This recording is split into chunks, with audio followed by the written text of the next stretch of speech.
Hello students, आज हम बात करेंगे वैदिक साहित्य में प्रतिबिंबित संस्कृति की। ये आपका बीए फर्स्ट ईयर का सेकंड पेपर का टॉपिक है।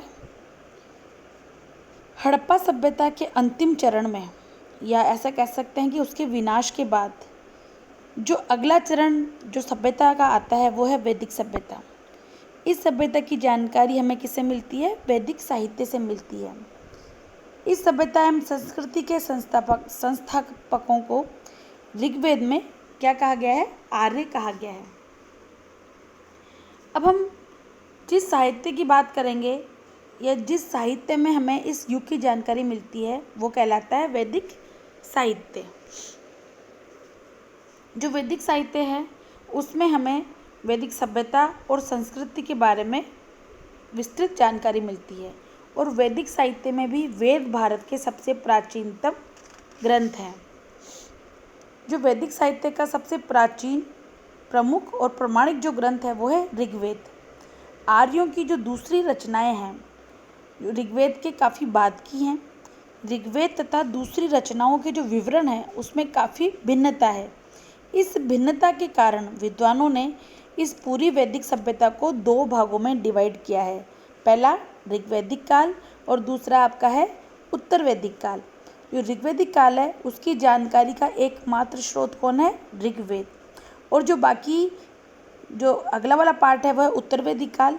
इसकी जानकारी हमें जो अन्य तीन वेद हैं ऋग्वेद के अलावा सामवेद, यजुर्वेद, अथर्ववेद और जो दूसरी वैदिक रचनाएं हैं जैसे ब्राह्मण ग्रंथ, उपनिषद, आरण्यक, स्मृति साहित्य, इन सब से हमें इनकी जानकारी मिलती है।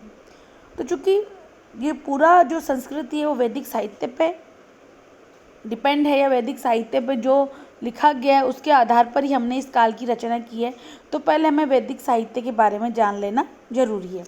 वैदिक साहित्य में जो सबसे पहला पार्ट आता है वो है वेद। और वेदों में भी जो सबसे प्राचीन वेद आता है वो है ऋग्वेद। वेद आर्यों के आदि ग्रंथ हैं, ठीक है। ये आर्य जाति की सबसे प्राचीनतम रचनाएं हैं। जो ऋग्वेद है वो इन चारों में सबसे प्राचीन है। इसमें आर्य ऋषियों की आध्यात्मिकता और ईश्वर परक अनुभूतियों का संकलन है। इस ऋग्वेद में 10 मंडल हैं। ऋग्वेद संहिता में कुछ विद्वानों के अनुसार 1017 और कुछ के अनुसार 1028 श्लोक हैं। इन श्लोकों को सूक्त भी कहा जाता है। सूक्त का अर्थ होता है अच्छी उक्ति या अर्थात अच्छी कही हुई बात। आर्यों ने अपने देवी देवताओं की स्तुति अर्थात उनकी जो प्रार्थना की, उनकी जो पूजा अर्चना की, वो इन सूक्तों के माध्यम से की है। इनके द्वारा हमें न केवल उस काल के आर्यों की धार्मिक जीवनी का पता चलता है अपितु उनकी राजनीतिक, सामाजिक, आर्थिक, सांस्कृतिक दशाओं के बारे में महत्वपूर्ण जानकारी मिलती है। किससे? ऋग्वेद की सूक्तों से। अगला पॉइंट आपका आता है सामवेद। सामन शब्द का अर्थ होता है स्वर माधुर्य। अतः सामवेद उस वेद का नाम है जिसके मंत्र यज्ञों में देवताओं की स्तुति के समय मधुर स्वर में गाए जाते थे, ठीक है।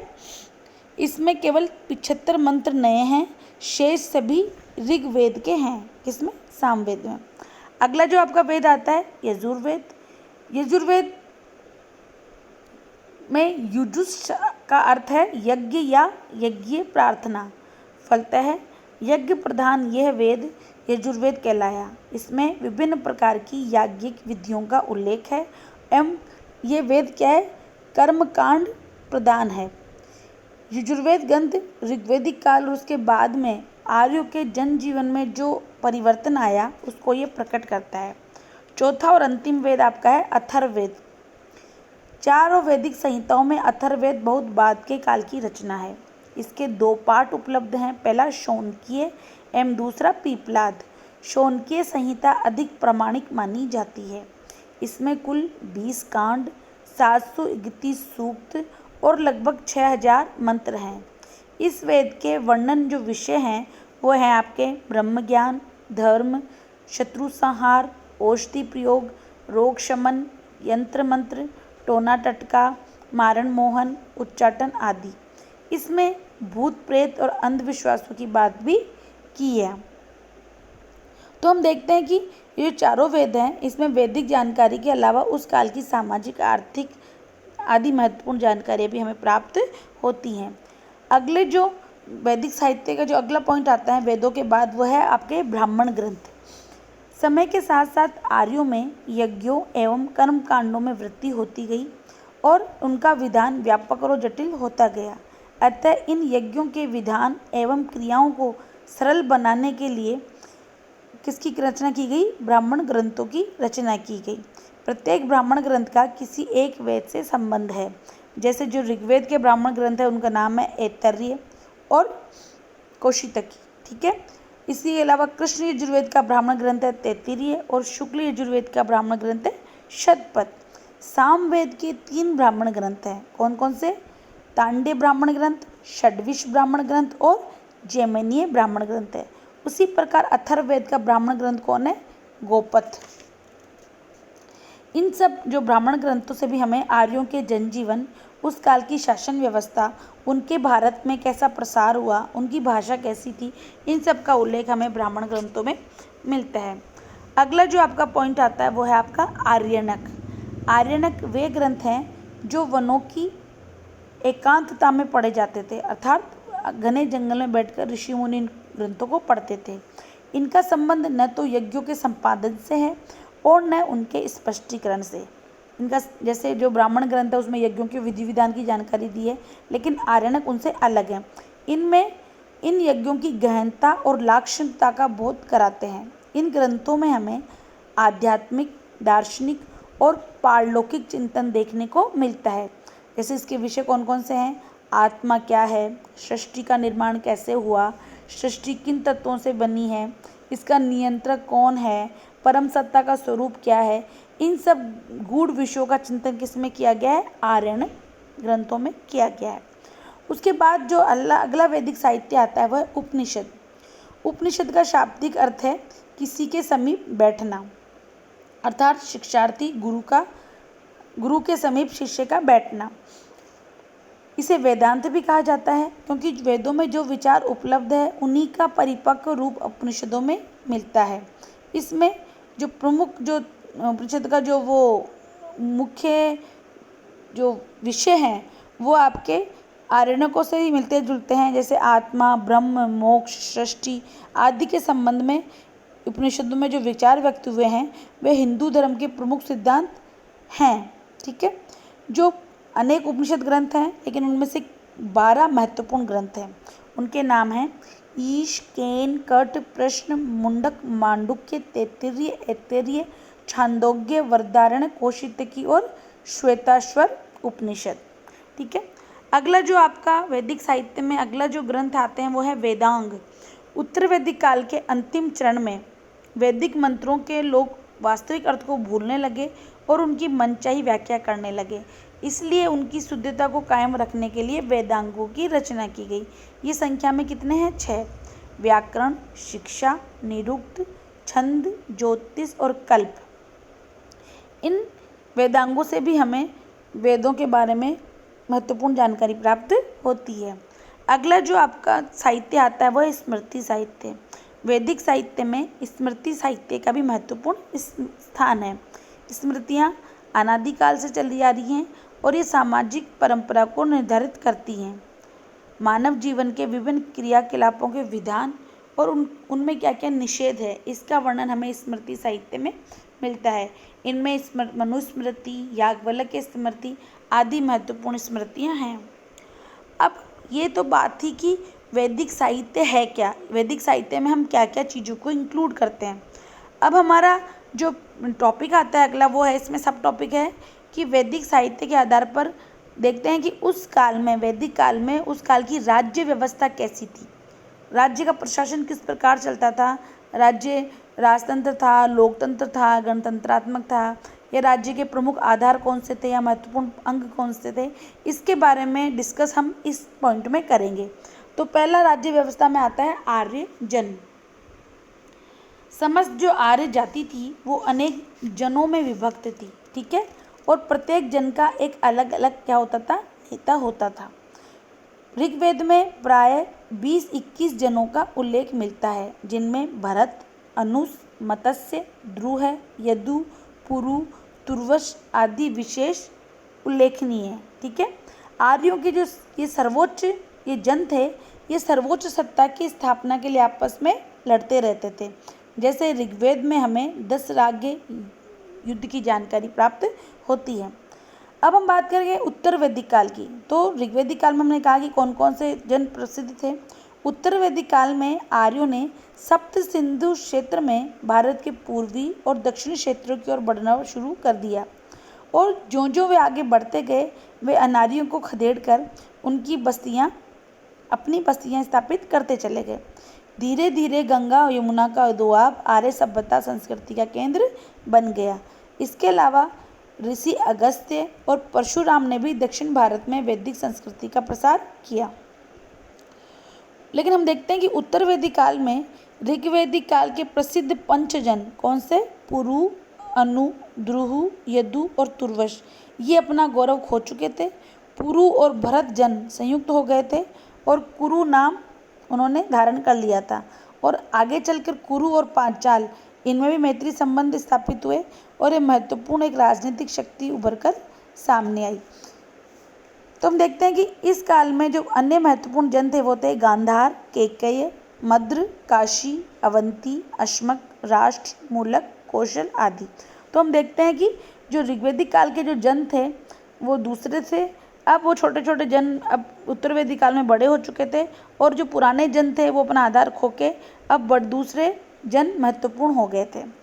अगला जो राज्य व्यवस्था में आप डिस्क्राइब करेंगे पॉइंट को, वो है राजनीतिक संगठन। वैदिक काल में आर्यों के राजनीतिक संगठन की मूल इकाई कुटुंब थी। आर्यों का कौटुंबिक जीवन सुसंगठित था। कुटुंब का जो बड़ा बूढ़ा था वो गृहपति कहलाता था। कुटुंब से ऊपर की इकाई क्या कहलाती थी? ग्राम कहलाती थी। ग्राम का अधिकारी क्या था? ग्रामणी। ग्रामों के समूह से मिलकर विश बनते थे, और विश का अधिकारी होता था विशपति।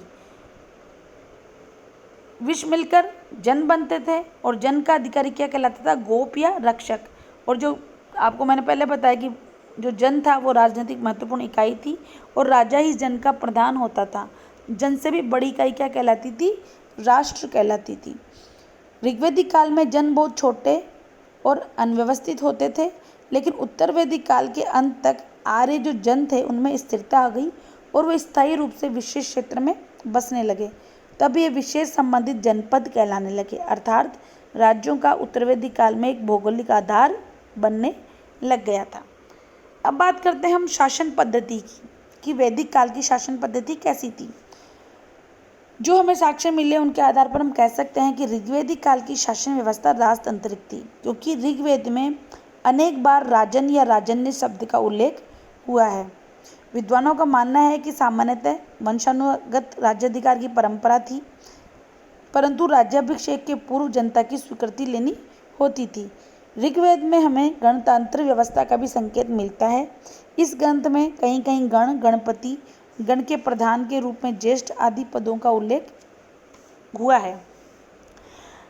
अब उत्तर वैदिक काल की बात करें तो हम देखते हैं कि इस काल में जो राजतांत्रिक व्यवस्था थी वो काफ़ी सुदृढ़ हो गई थी। इस युग के साहित्य में राजाओं और राजतंत्रात्मक राज्यों का अनेक बार उल्लेख हुआ है।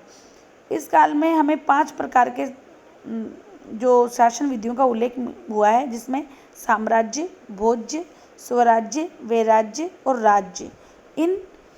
इनका हमारे जो जितने भी हम देखते हैं कि जो लेख मिला है उसमें इन शब्दों का बार बार उल्लेख मिला है।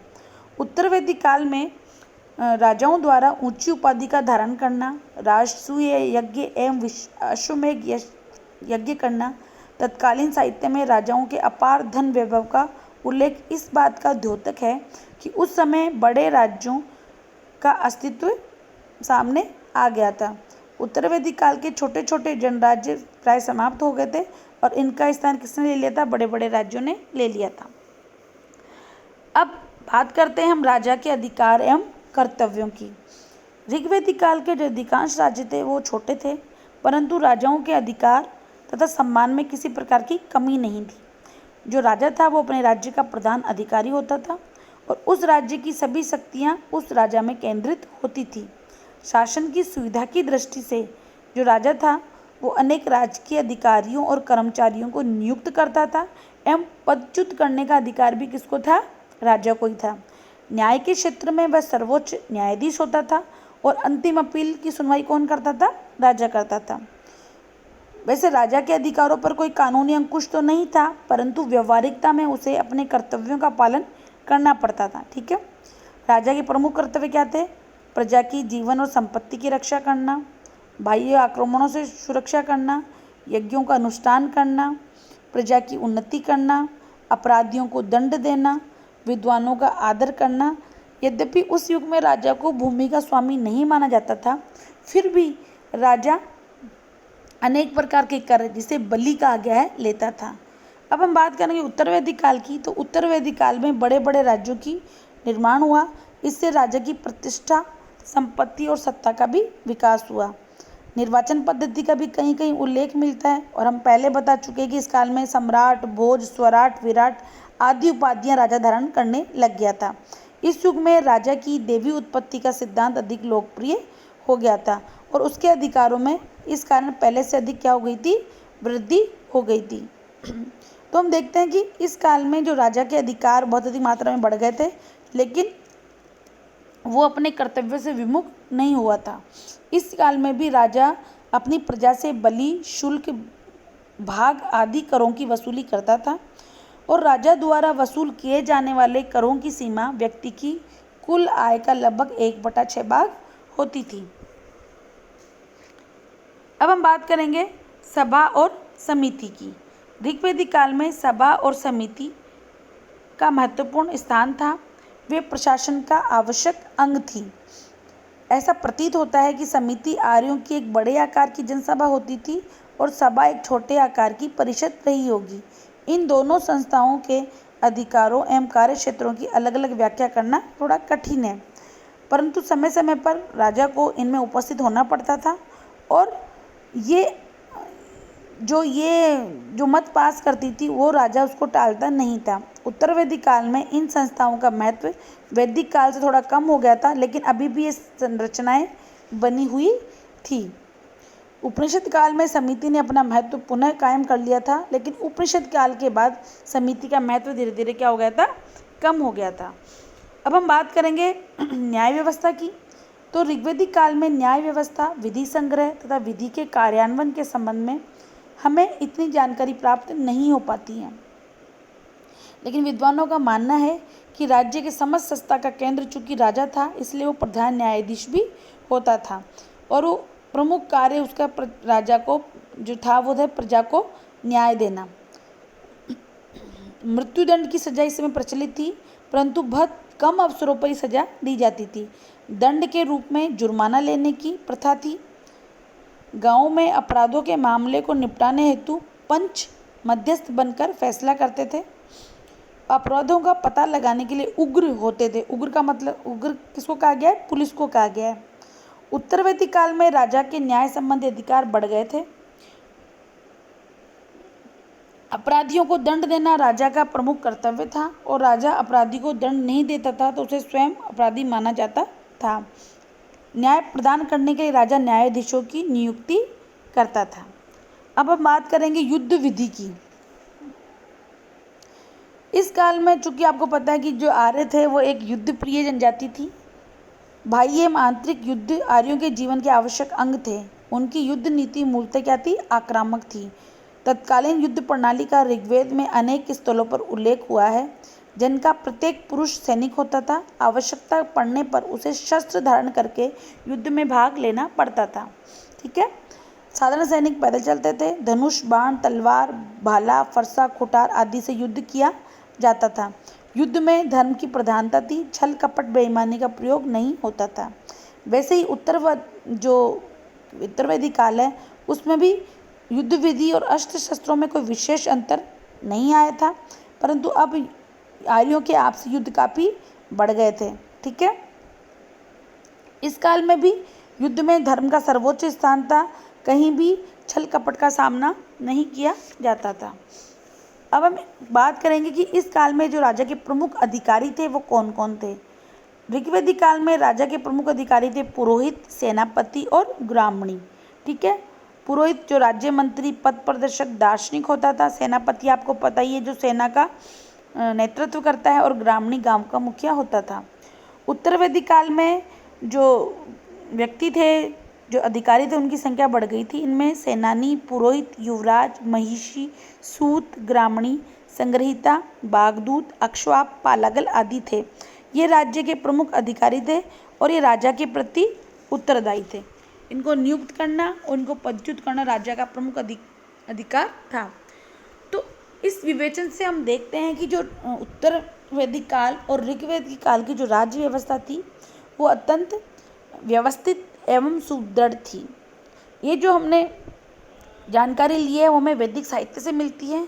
वैदिक साहित्य से हमें सभा समिति, उस काल की न्याय व्यवस्था, उस काल की युद्ध विधि, राज्य की शासन व्यवस्था कैसी थी, राजतंत्रात्मक थी या लोकतंत्र भी था कहीं कहीं, जो हमें गणों के उल्लेख मिले हैं।